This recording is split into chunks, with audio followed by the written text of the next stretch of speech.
and welcome to another webcast of A Mirror Darkly. Today's episode is The Quest for the Historical Jesus. The title of the episode comes from the title of Albert Schweitzer's book, which was on the same topic. So we'll get into this in more detail I turned off my sound. I don't know why. later. I may have owned it or something. Do you want to introduce us? Sure. So this is Robin. I'm Ruth. This is our daughter, Brittany, The mentally challenged who one. also goes by Sarah. You'll get in trouble for that. Yeah. So anyway, we're starting a little late today. I got a new refrigerator. The wrong one was delivered during the week, and so we had to wait for the one to come today, and it was too wide for the front doors. They'd take the doors out. It took a long time to make a long story longer. And so anyway, we started a little late, and then I'm having issues with the invite on my watch party. So if you didn't get an invite, I apologize. But I tried. I tagged some people on the page, so hopefully people get notifications. So I invited the people that it would let me do, and then I tagged other people really fast because we were running late. So. Yes, and part of the reason we were running late is because the computer we used decided that it needed to reboot itself. Yes. Probably did some Microsoft updates and decided this was the perfect time to do it. Yes. So had to let the machine reboot itself and then get everything up and running. So here we are, finally. So the quest for the historical Jesus is an attempt to make use of historical methods to come up with a life of Christ. There have been, over the history, three different quests that are usually recognized. One in the late 19th century, early 20th century, one in the 1940s or 50s, and then one that began in the 80s through 90s. Most notably, that one was the Jesus Seminar, where they tried to determine which were the actual words of Christ. Now, when we talk about historical methodology, one of the things that you do in doing history nowadays is, of course, to focus on primary sources. And the only primary sources we have for Jesus' life are the four Gospels, plus whatever is mentioned in the book of Acts and in Paul's letters or the letters of some of the other New Testament authors. It's not a lot of data. The references to Jesus outside of the New Testament are problematic. Josephus is often brought up as a source, the difficulty being that the text where it describes Jesus in Josephus are likely additions made by later Christians who were copying Josephus's text, and they embellished it. It's possible that Josephus did mention Jesus and John the Baptist, both of which show up in his History of the Jews briefly, but it's hard to determine exactly what was original to Josephus and what may have been added. Of course, that's part of the historical method, trying to figure that sort of thing out. Part of that is a text critical issue, which is what was the primary focus for biblical scholars for several hundred years before the quest for the historical Jesus began. Although I would argue that the quest actually predates the first noted quest. Thomas Jefferson came out with this book, the Jefferson Bible. Probably he started putting this thing together about 1819. Nobody's exactly sure when he actually started doing it, but what he did is he took a couple copies of the New Testament, the four Gospels, and a pair of scissors, and he carefully cut out the sections of the Gospel that he believed were genuine. And he left out every... I see where you're talking about. Says, like it's cutting, rearranging, and pasting selections from the four Gospels. Yes. He decided that he would eliminate any things that he considered to be mythology And so he eliminated all the miracles. And so as you read Jefferson's Bible, you get the story of Jesus minus all Jesus' miracles. And when you think in terms of the quest for historical Jesus, the attempt is being made to place Jesus within his historical and cultural context. Now, Albert Schweitzer, about 1906 or something like that, I've got the... By the way, the reason why I'm looking down is I found a workaround for inviting people to the watch party. So that's what I'm doing now, is I'm doing a delayed invite. You missed what I did. Dad was saying about the difference, so I'll put it right here. And then he said it again, and I was like, Okay. sorry. I just So wanted- you are the Vanna White for us and showing So this is stuff. what we need to look at. No, I'm just kidding. Sorry. I'll go on. Anyway, Albert Schweitzer, his book, The Quest for the Historical Jesus, was a criticism of the first period of trying to find out who the historical Jesus was. And one of the things he pointed out, which really hasn't changed much with any of the attempts, is that to a large extent, the people involved in attempting to find the historical Jesus end up finding themselves. Now, what I mean by that is that they decide who they would like Jesus to be, essentially, and then pick and choose among the evidence what matches their theory of who Jesus is. So is he a great prophet? Is he an apocalyptic prophet? Is he just a rabbi?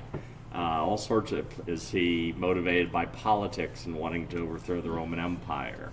All these things come together, and so the historians that are involved in the process selectively pick and choose the elements in the gospel message that they think fit what they believe to be the actual historical Jesus. And of course, right there you kind of see part of the problem with this whole search is it has a tendency to become very subjective. But of course, that's not something unique just to the history of Jesus. We see the same kind of problem with evaluations of any historical figure. That is, how do we get an accurate picture of someone from the past, for that matter, even someone from the present, when how reliable, like if you have to decide who Thomas Jefferson is, how do you decide that? Well, you've got massive amounts of material that he composed. You've got the material that his friends and enemies composed about him. You have a lot of information about what life was like during Jefferson's time. But how clearly are you actually going to fully capture the man as a human being? One of the interesting statements, one of my favorite passages in the New Testament, is at the very end of John's Gospel. He makes the comment that what he has written, he wrote for the purpose of helping people decide or to believe that Jesus is the Son of God, the Christ who came to save us from our sins.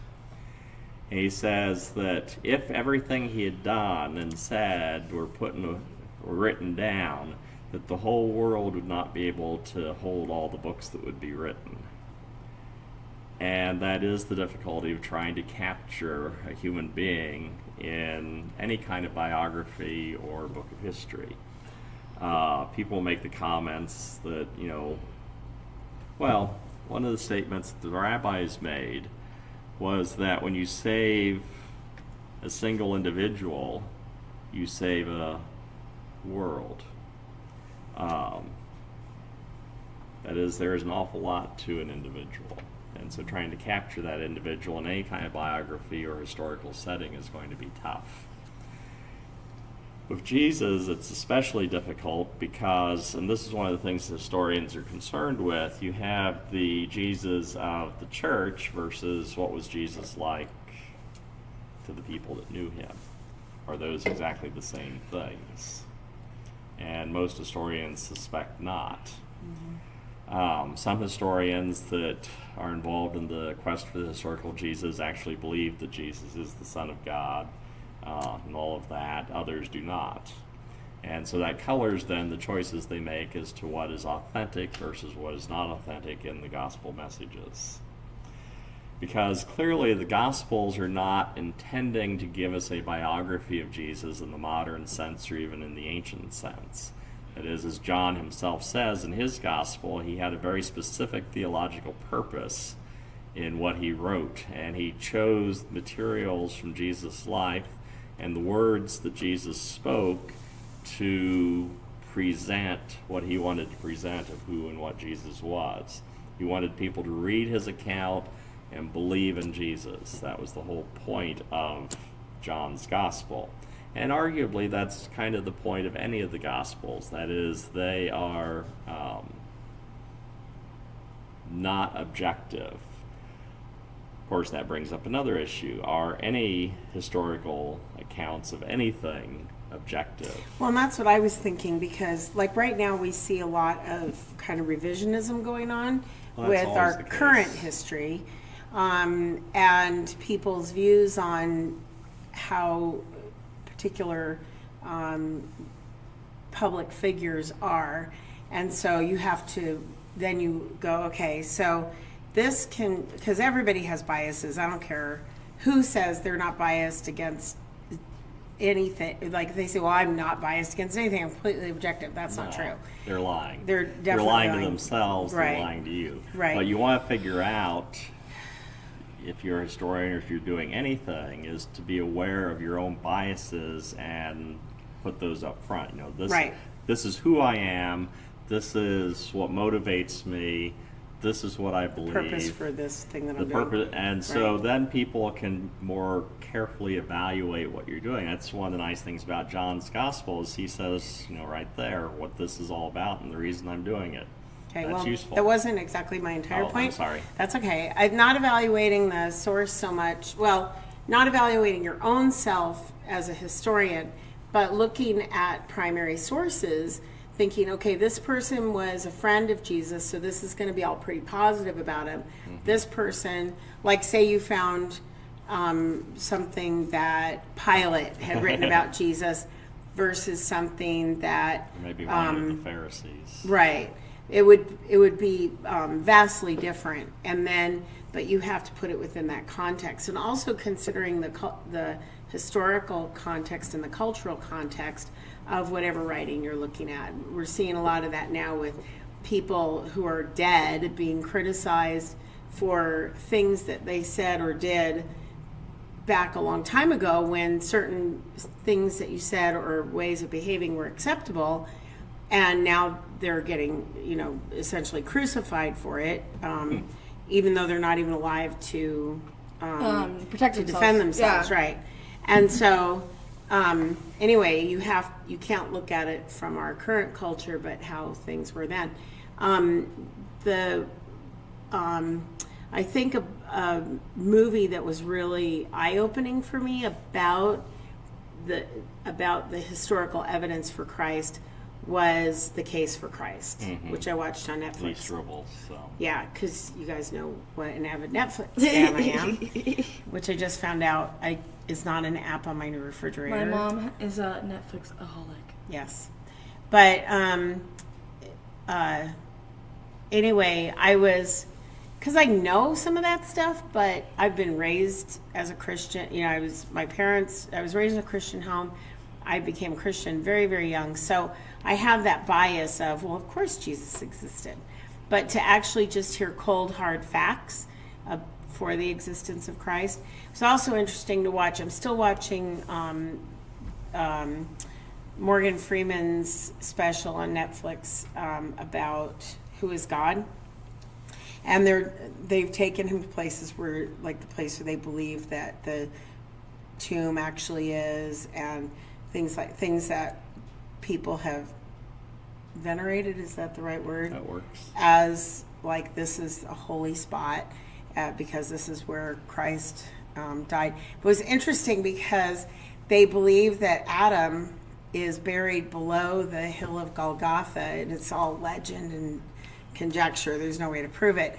But the reason why they believe that is because they believe that Jesus' blood soaked down through the ground and through the stones and went down to Adam's actual bones, and I was like, yeah, that's pretty unlikely, especially if the Garden of Eden really was between the Tigris and the Euphrates. That's not where Golgotha is. So Adam would have had to do a considerable journey after leaving the garden. What's interesting and all that just popped in my head. This is kind of off the topic a little fine. bit. We like that. Sailhammer, he was, for 1 year, he was a professor at LA Baptist College where I attended. I never got to actually have him as a teacher. My roommate had him. And then he went on Was he a good? Yeah, he's a very nice man. Okay. Anyway, I have a copy of a book that he wrote a few years ago. He died, I think, 4 or 5 years ago. Anyway, the book... Sad face. The book is on... it's called... Shoot, went out of my head. Anyway, it's about Genesis, and he attempts to locate the Garden of Eden in that book. And he actually concluded that it's more likely to be in what is today modern Israel. So there you go. Well, that would be interesting. Well, the problem, of course, is with the... Science, the Bible, and the Promised Land? No. Genesis Unbound? That was it. Okay. Genesis Unbound, a provocative new look at the creation account by John Sailhammer. And it's sail like a sail on a boat, but not hammer like a hammer. It's one M. One M. Sail. Like if I didn't know his name, I would say Sailhammer. Yeah, it was Sailhammer. So, interesting. Yeah. But anyway, he was very interesting, and he was very... As a teacher, he's really entertaining from what I have heard. And then he was just... He liked to think of bizarre sorts of things and go down whatever rabbit trails things took him down. He wasn't afraid to try new and weird things. Is his argument in the book legit? Yeah, it's a reasonable... Like you can look at it and go, okay, that could have happened. Yeah, it's not an unreasonable approach that he takes. That he's not doing something weird or stupid. I mean, he's a professor. He's well educated. He has the background to know what he's talking about in the biblical languages and the history. So he's not a crackpot. A crackpot? Yeah, a crackpot is someone... I thought you were trying to say crackhead. I was like... No. An example of a crackpot would be someone who believes, for instance, that the King James Version is the only appropriate version of the Bible. That somehow that's the perfect translation, and that's crackpot. Just alienated a ton of potential listeners. Oh, well, that's too bad. Yeah, I've only had 3 people pop in. Yeah. That's fine. No one has commented or anything. Yeah. But a crackpot position has to discard a lot of... A person that believes the moon landing didn't happen would be a crackpot. Right. People that believe in most of the weird conspiracy theories you'll find on the internet are crackpots. I'm just so tired because I haven't had my nap today. Zechariah Sitchin, who believed in ancient astronauts and other weird things, he'd be a crackpot because he didn't have the background or the knowledge to substantiate the claims he's trying to make, and actually a lot of what he argued for you could demonstrate simply wasn't so. The difficulty with crackpots, though, is that they become virtually impossible to argue against because, number one, they tend to get really angry with you.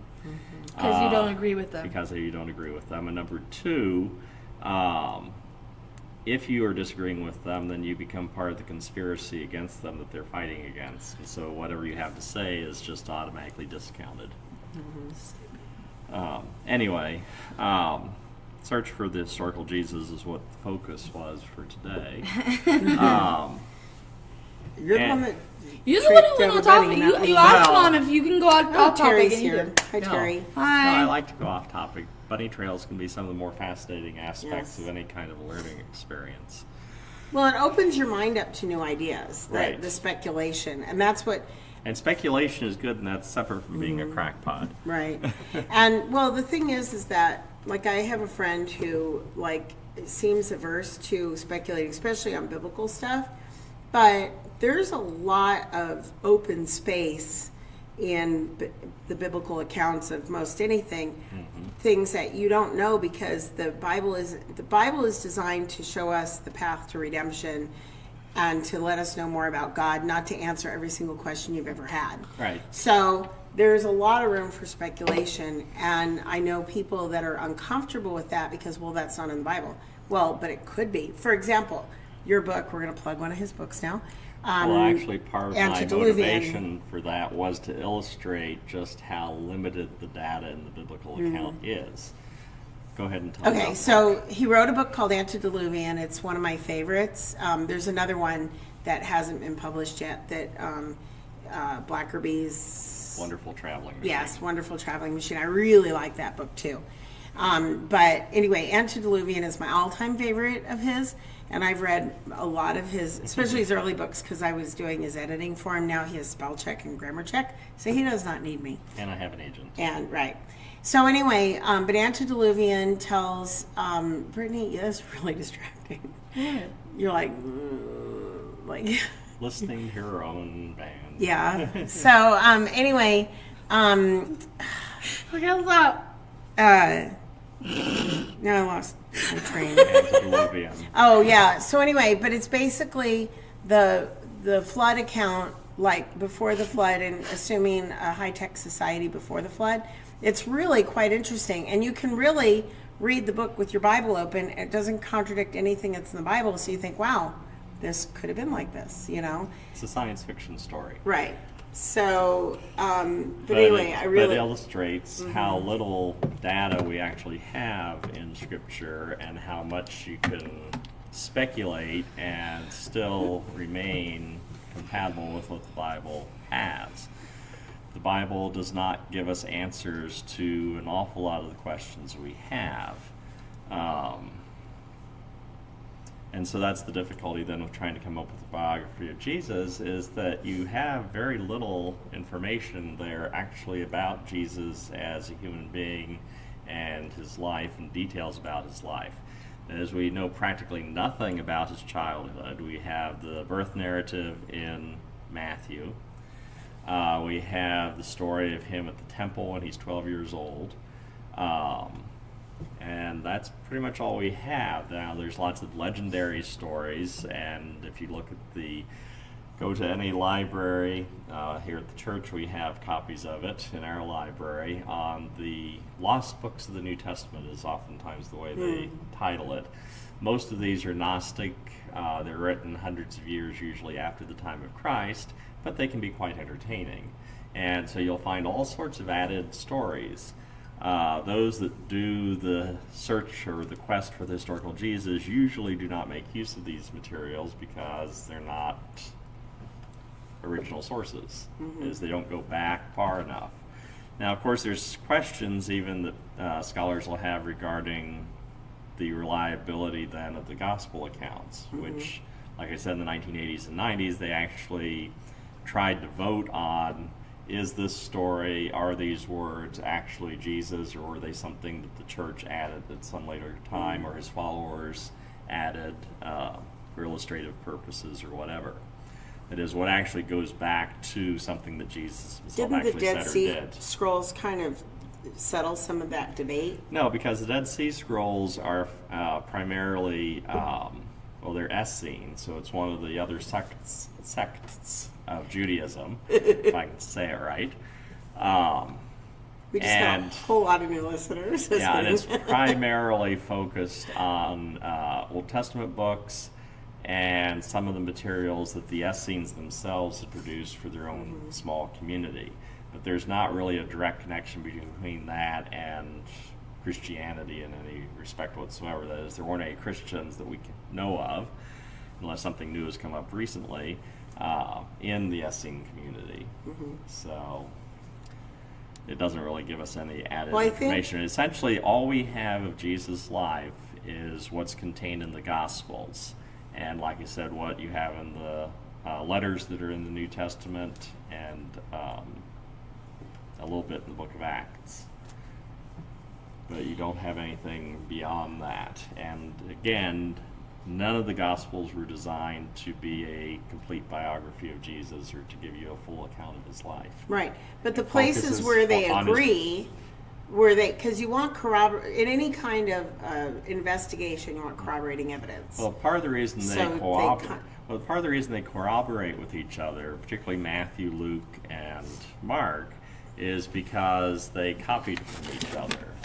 That is, the consensus in New Testament scholarship is that Mark was probably the first gospel written. Matthew and Luke made use of Mark and also another source, which the German scholars called Quelle, which means source, and so we call it the Q document.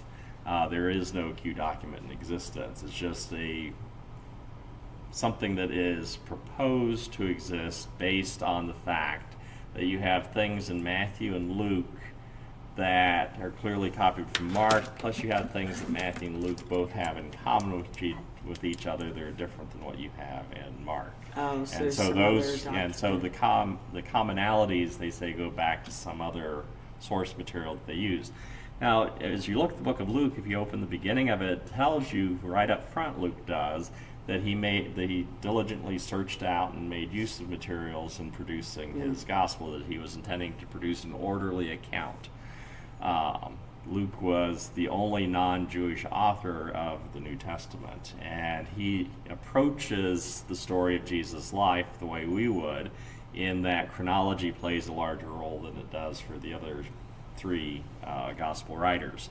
John's gospel is something else by itself. That is, John is not one of what's called the synoptic gospels. He's not dependent on Matthew, Mark, or Luke for what he's telling. And so John differs quite a bit sometimes from what we see in the other three Gospels. Plus, the order of events in the four Gospels don't always correspond, but that goes back to the fact that in Hebrew writing, Jewish writing in the Middle East in general, chronology was not always the major reason that things were organized the way they were. But, okay, so removing the fact that Matthew and Mark collaborated on certain portions, and maybe there was another document out there they collaborated with. The Q document is either a document or it could just be oral tradition. But anyway, but in the places where that's not the case, they do corroborate each other's stories, even though they're out of sequence. And the stories are very similar. That's the other thing. That is, you have enough differences between them and enough similarities that they seem to be accurate, as accurate as any eyewitness accounts are going to be. And as you always have differences between eyewitness accounts, as you have a group of people that witness something happens, you'll get some variation in the story, but you'll get a basic consensus. Right. And that's what we see between the four Gospels. See, I spent a lot of time investigating children's stories about what happened on the playground. And it's not FBI level kind of stuff, but you have to hear all the stories, and you take those things that are in common. And then the culprits, I will usually say, okay, here's what I have of your story. And I'll say, tell me if you disagree with any parts of the story. So I will start with the first thing that I know for sure, because I have at least two people that corroborated it. And so I go, okay, so this happened, and then this happened, and then this happened. And they'll be like, yeah, basically, yeah. So, and then I can dole out the discipline and call the parents from there. So it's kind of, that's on a really small scale, but still it gives you some insight and some ability to look at stories and be able to say, okay, these match, these don't. I'm running into some of that with doing our family history, with the ancestry. I have a lot of my grandparents' missionary letters, and then I have some things that are written by other people, and when I have the time to put it together, I'm hoping, and it should, that I'll be able to be like, oh, okay, this actually has dates set to it because it's a missionary letter, and then this is an event that this person mentioned, so I can put those together, and so I know when this thing happened. Then I'll be able to decide from there when another thing happened that's in this other document. So we do this. People are like, oh, but this is about Jesus or whatever. But we do this all the time. You do this in any kind of investigation, any kind of historical documents, and when you find something that doesn't match up, you have to find something that supports it, or they're both maybe things. So I have some family relationships. I'm like, okay, it could be this person. Like, for example, my great-grandmother on my father's side, I have 2 different death dates for her. Until I can find someone or a document to back up which date is correct, then I have both dates as possible dates. And they're off by like 20 years. It's not like it's like, 1920 and 1921. Yeah. One's like in the 20s and the other is 1940s. So it's a remarkably common historical problem. Even major characters, we oftentimes don't know precisely when they lived. Hammurabi, who you may or may not remember from your high school history classes or college history of civilization classes, was... Showing me the old Huh? Showing me the past. Yes. Yeah, it's behind a little bit. No, it was, you guys were alone and all of a sudden I showed up out of nowhere. I know, because we're behind. There's No, Like she's saying, I she saw left. myself leave, and then Saw herself come back. I was sitting outside. It's your ghost. It's your ghost. So. I Thanks don't for know. not helping. Well, Sorry. don't know. No, it's just there is a bit of a delay between... But on my It's phone, not she's what I currently not meant. there. She's showing up there. But I think it's before you actually left. I know, but it's showing me, and I want to be in where you guys are right now. Well, Well, it's you just... will be eventually. Anyway, But don't you know worry what? about I'm it. stopping it. Okay, whatever. Well, it's not my fault. Dad's confusing everybody. Okay. Anyway, moving right along. Anyway, historical problems with dating. Hammurabi, responsible for Hammurabi's Law Code, which is one of the earlier legal codifications of what happens to you if you disobey what the government wants. There's about a 200-year range of possibilities as to when the guy was alive. We don't know any more precisely than that. The date of the Exodus from Egypt covers about a 200-year span of time. And then, of course, Jesus himself, we don't really know for sure when he was born or when he died on the cross. We do know he had to have been born before 4 BC because Herod the Great died in 4 BC. And Herod was still alive when Jesus was born and when the Magi showed up sometime later in search of him. And the New Testament, the only information we get about Jesus' age when he's involved in his public ministry tells us that he was about 30 years of age. No way of knowing exactly what that means. Sort of like our webcast start time. It's about 4 o'clock. It's about 4 hard o'clock. to know when that will be. Like Exactly. Today. Yeah. When will it start? When will it end? Nobody's quite sure. That's It's very right. fuzzy. Fuzzy logic. And, if you're trying to do a biography of Jesus, it'd be helpful to know, this is when he was born and the day he was born and the year he was born. This was the day and time that he was executed.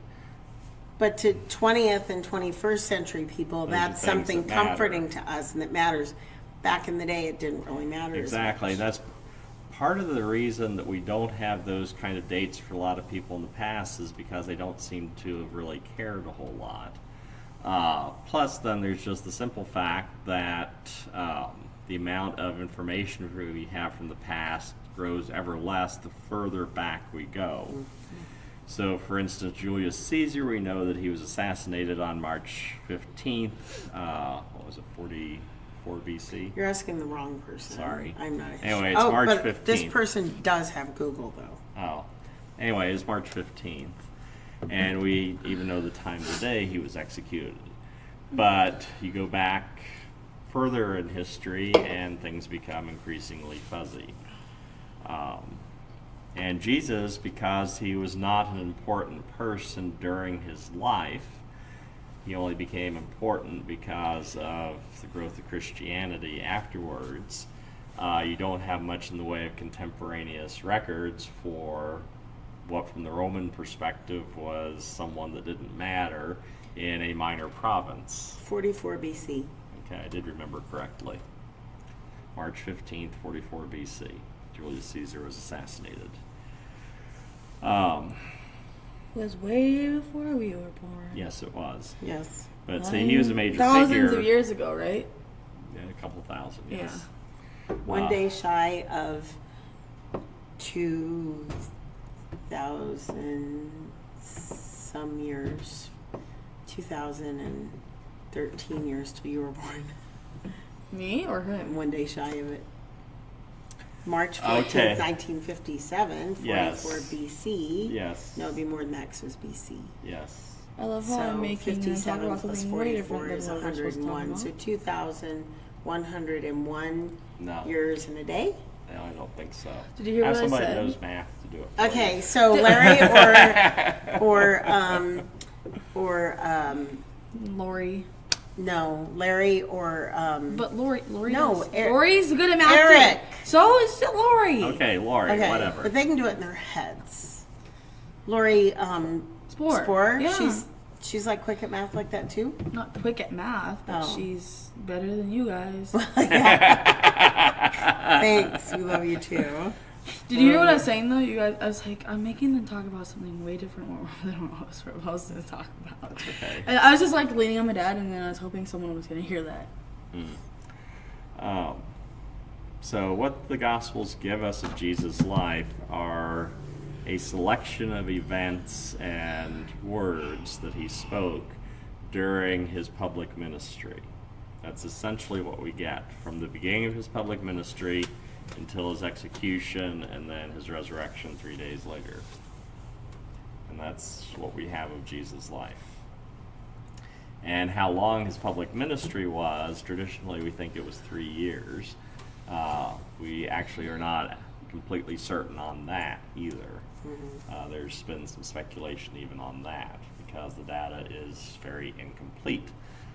And that's the primary difficulty with creating a life of Jesus beyond the barriers of bias and selectivity on the part of modern scholars trying to pick through the little bit that we have in the Gospels. The Gospels give us very little to begin with. And the Gospels have an entirely theological purpose in what they're giving us. They're not trying to give us a history of Jesus. And so you're trying to use materials that are not designed to give you history to try to recreate a history of Jesus. And so the quest for the historical Jesus may be, it's not that it's not a good idea, but it's always going to be very preliminary and very less than satisfying to everybody involved. That is, you end up with as many historical Christs as you do historians that come up with them. And unfortunately, the biographies tend to some extent reflect the beliefs of the person that created the history. That is, if the person thinks that social justice is very important, lo and behold, Jesus is very much a social justice warrior. If they think that he is an apocalyptic leader, then that's what you get in the history. And that was Schweitzer's criticism of the whole idea, is that you're not really getting historical Jesus, you're getting the Jesus of historians' fantasies.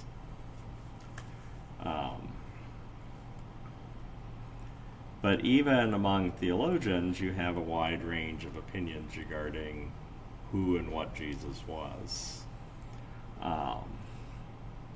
We end up with questions about the significance of his death and resurrection. What exactly is the atonement? How are we to understand the atonement? How are we to understand the Lord's Supper? Is the Lord's Supper actually something associated with Passover, or was it some other weird thing that was going on? There's all variety of points of view on these things. Pretty much any event in Jesus' life, you'll end up with a range of viewpoints and opinions on it. primarily because there is so little data. It gives you an awful lot of room to speculate. Right. And it's hard to separate the speculation from the raw data. It's getting close to time. You want me to Yeah, stop go ahead real and quick? do a commercial? commercial. Okay. All right, we don't have like any discussion going on, so. Yeah, I mean, neither on my side either. Yeah. It's a really bad day to do this. Yeah. No. A good day, it's but gonna today's be- not. Today's a slow day. Right. Well, as we get closer to the nicer weather, people are going to be out and about more at And this it time is of a day. Saturday. Yeah. So, but that's fine because people watch it after we Yeah. see how many views we have, and it's quite Yeah, a we get few. over 100 views usually. Yeah. Okay. Okay, so A Mirror Darkly Unbridled Inquiry is brought to you by Quartz Hill Community Church and Quartz Hill School of Theology. You can find the School of Theology online at theology.edu, and you can find the church at littlebluechurch.org. You can also go to quartzhillcommunitychurch.org, and it's all the same place. And find out more about our church. We do live stream our worship services, so if you are not at church or you're in a different time zone and you want to worship with us, that begins at 11 on Sunday mornings.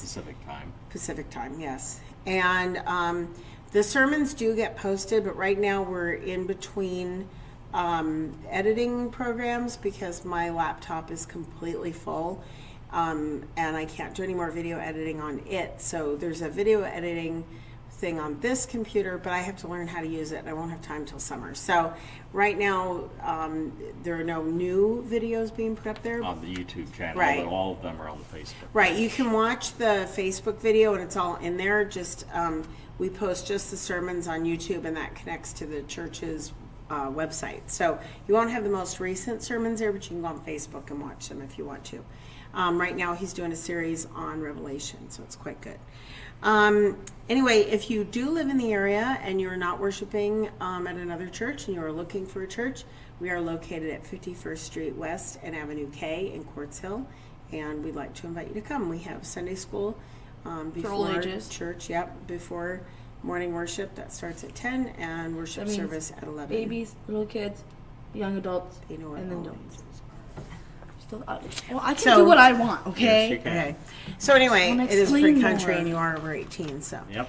Oh, actually, I'm over 21, so that's even better. Yeah. Yeah. Actually, no, it's not. That means Is I'm there gonna turn Diet Coke? old. Is there any Diet Coke in the fridge? Diet Pepsi, I mean? Might be. Can you get me one if there is? Because I'm thirsty. But I don't want coffee. I'm so tired. Yeah. Well, I this think I will might keep you just- awake.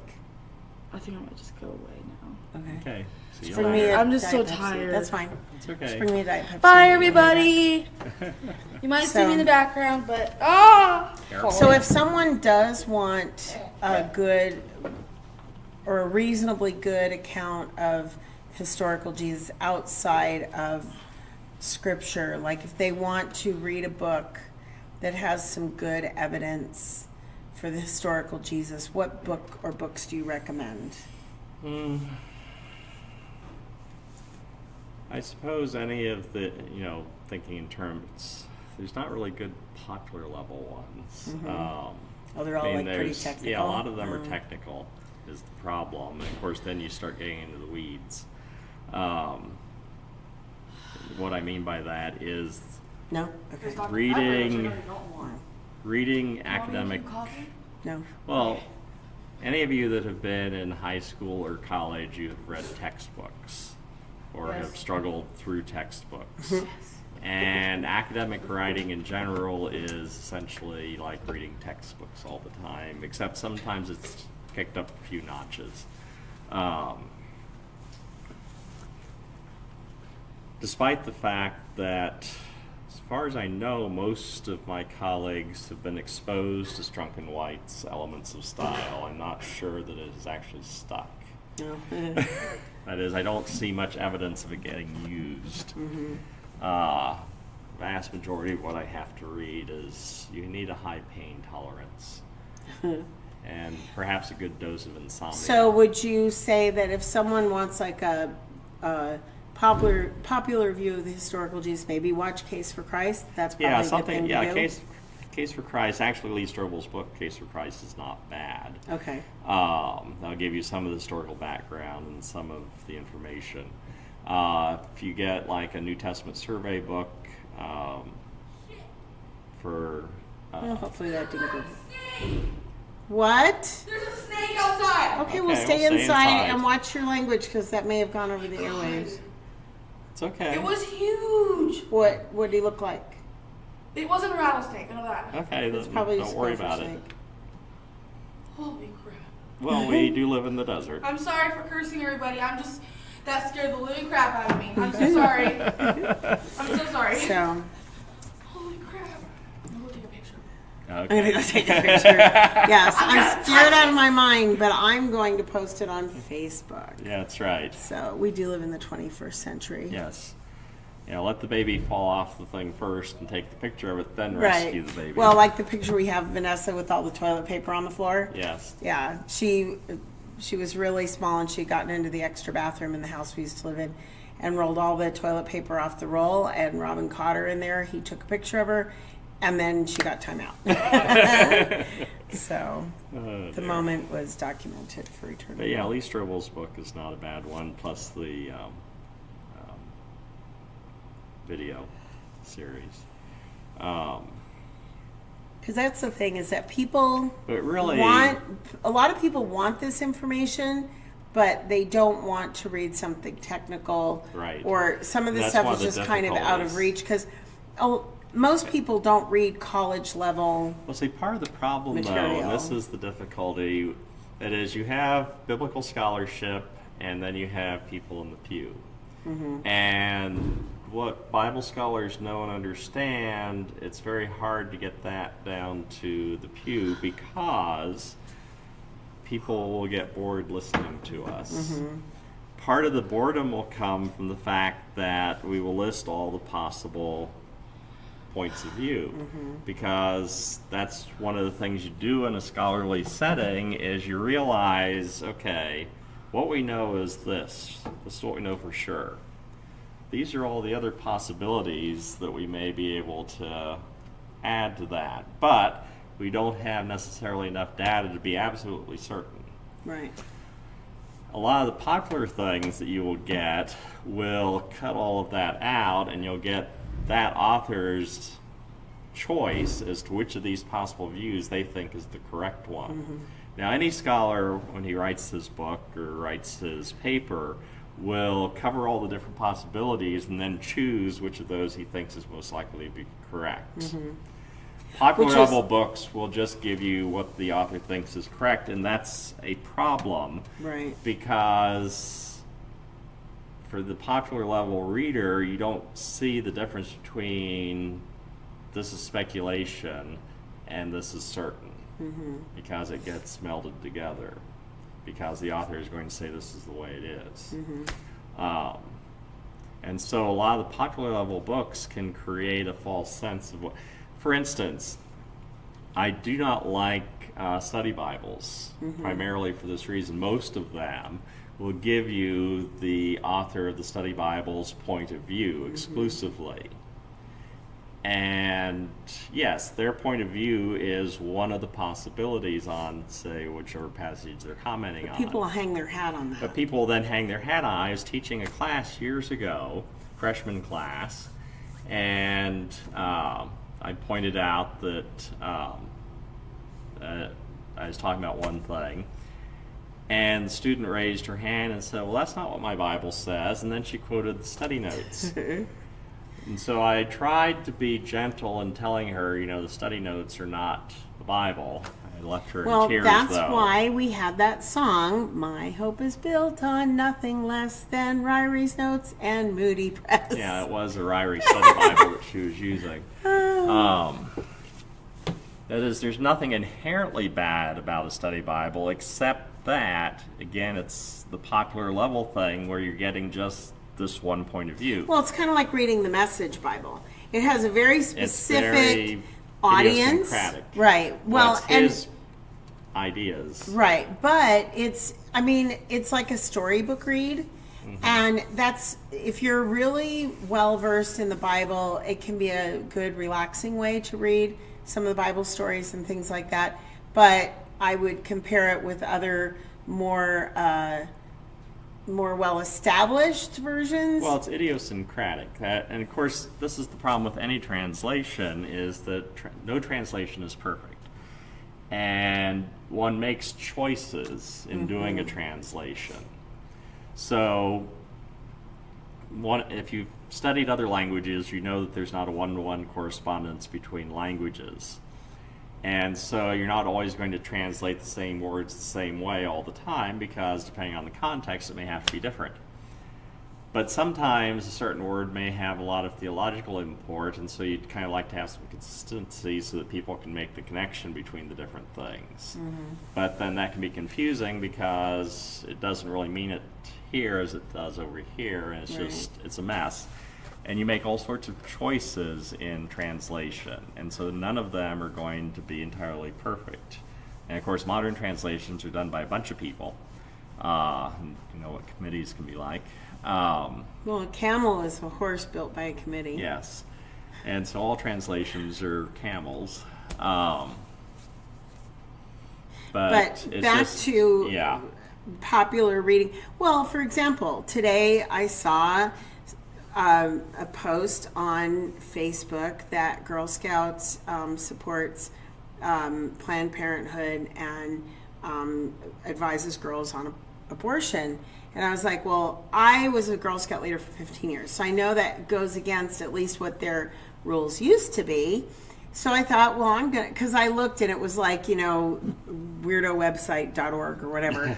And this is a person who is notorious for looking at these oddball websites to support his opinion of how things should be and how things are. Or what he's afraid things are. Right. So anyway, so I went directly to the Girl Scout website. Big shock. I went to the primary source, and I looked at their social, not social activism, but like their social policies, and they do not support any other organizations. And I know that to be true because when we were doing Girl Scout stuff, we weren't allowed to be wearing like shirts from other organizations or anything like that, and we couldn't advertise anything else while we were doing Girl Scout things. Of course, when you stop and think about it, it'd be a little bit odd for a nonprofit organization to take their money that they need to keep themselves going and give it away. Well, to somebody not else. not really giving away their money, because you can't do it. It's against the law as a nonprofit.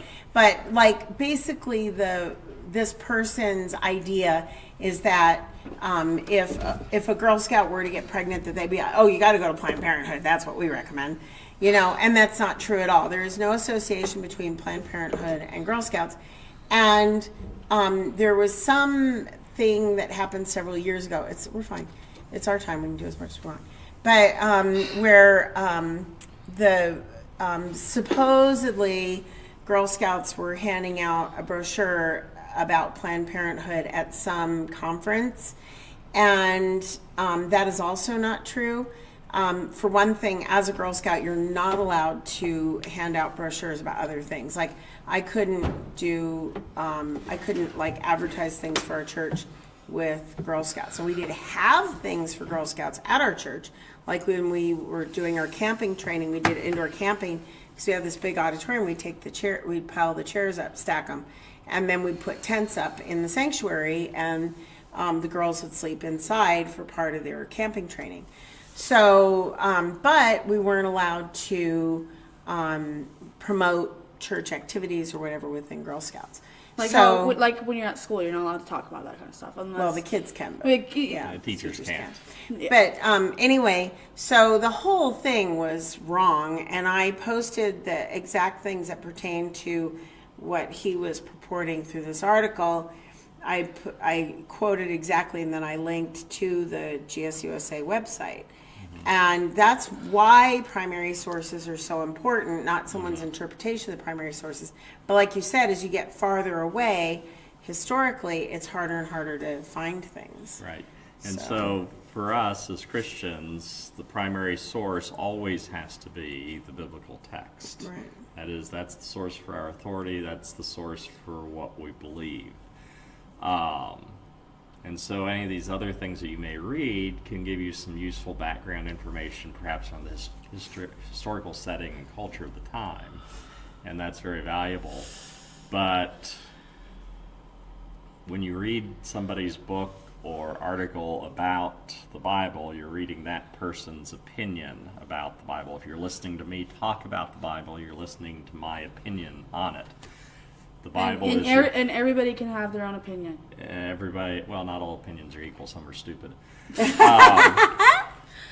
But they still have an opinion. That's Yes. That's how they believe. Unbiased opinion. That's Unbiased opinion. that's what they believe in. So we gotta be. No, we can tell them they're stupid.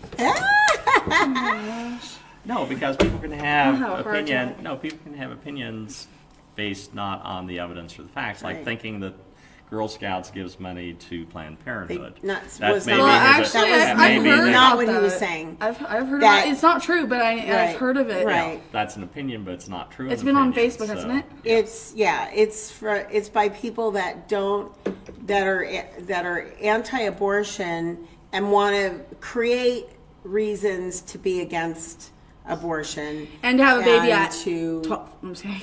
and it doesn't help your case No. to have false Opinions information. or Exactly. false information. This is what So you the do. biblical- oh, This is what you do. You need to look up stuff before you post anything. You need to make sure all facts are straight, or you're gonna look freaking dumb.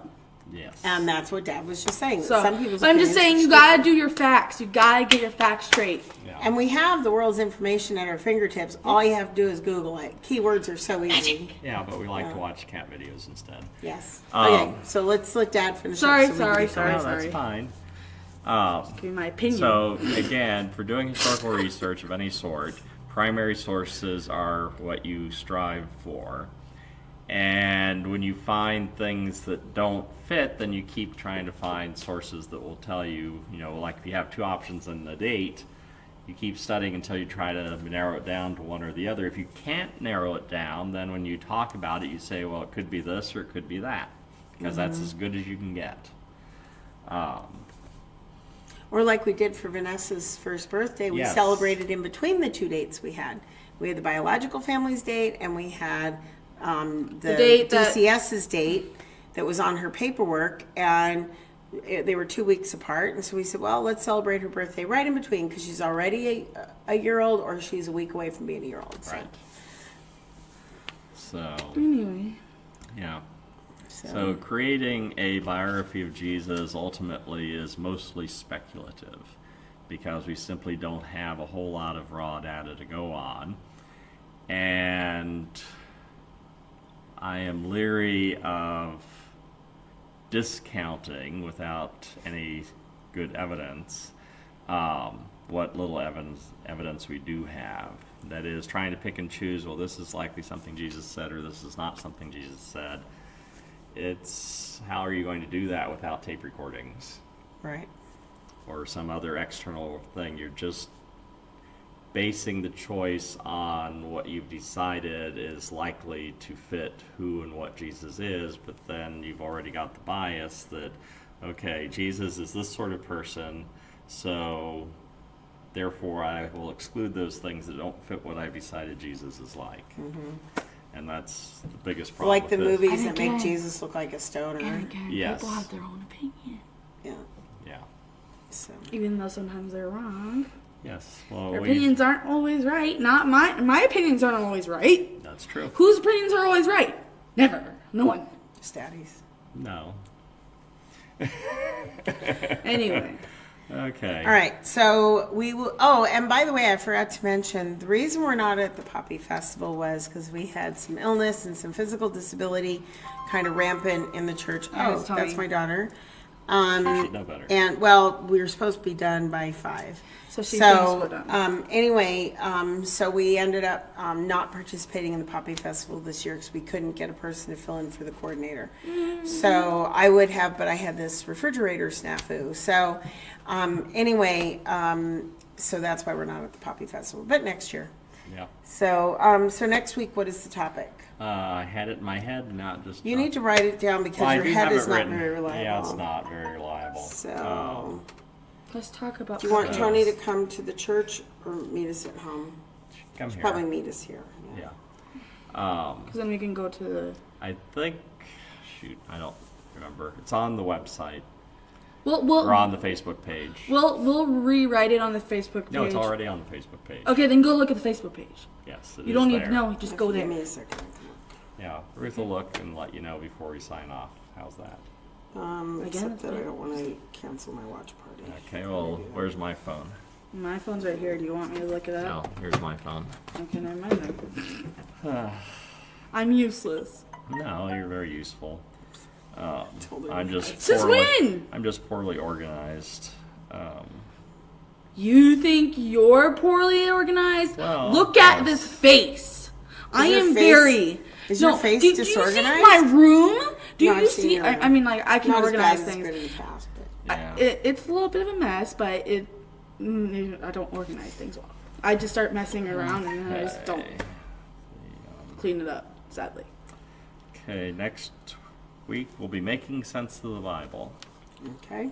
Okay, well that All doesn't right. make sense. So we'll see you about 4 o'clock Yes, more or next less. week, Depending on Bye. circumstances. and have a good week. Yes. Goodbye.